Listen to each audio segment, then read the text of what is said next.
देते हैं, मतलब जितने भी शरीर के अंग हैं वो सब अपना अपना काम करना बंद कर देते हैं पेट को सबक सिखाने के लिए। फिर क्या होता है, एक दिन गुजरता है, फिर क्या होता है, हाथ पैर दिमाग अपने आप को सुनने कर लेता है, हाथ पैर ही अपना काम करना बंद कर देते हैं। फिर जब एक दिन हो जाता है तब क्या होता है, दिमाग सुन्न हो जाता है, दिमाग को चक्कर आने लगते हैं और हाथ पैर शिथिल हो जाते हैं, क्योंकि काम नहीं करेंगे तो हाथ पैर शिथिल हो जाएंगे ना अपने। इस प्रकार से सभी अंग काम करना बंद कर देते हैं, आंखों के आगे अंधेरा छा जाता है और शरीर के सभी छोटे बड़े हिस्सों में ताकत नहीं रहती।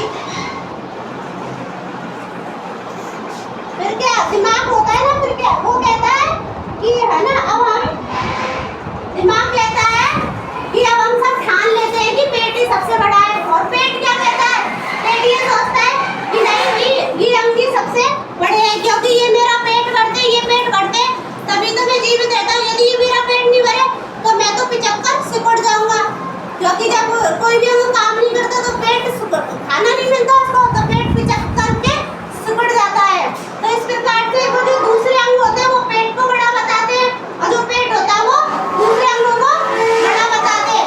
इसके बाद में फिर ये जो कोई भी अंग होते हैं आपस में कभी लड़ते नहीं है।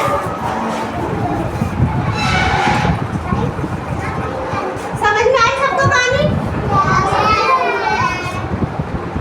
क्या होता है, पेट उन अंगों की बड़ाई कर जाएगी, तुम सबसे बड़े, यदि तुम मुझे खाना नहीं दोगे तो मैं अपना पेट कैसे भरूंगा, मैं तो मर ही जाऊंगा। और दूसरे अंग कहते हैं कि तुम ही सबसे बड़े हो। इस प्रकार से दोनों एक दूसरे को समझते, एक दूसरे की वैल्यू को समझते हैं, और कोई भी अंग फिर आपके बाद में लड़ता नहीं है, कभी भी आपस में लड़ते नहीं है। सभी अंगों का अलग अलग काम होता है, सभी अंग शरीर के लिए जरूरी होते हैं। ठीक है, मैं आपसे क्वेश्चन करती हूँ, ठीक है, शरीर के अंग क्या कर रहे थे, कहानी सुनी थी या नहीं सुनी थी, लड़ाई कर रहे थे ना, ठीक है, कौन कौन सा अंग बड़ा बताया इस कहानी में, सभी अंग बराबर हो गए ना बाद में, ठीक है।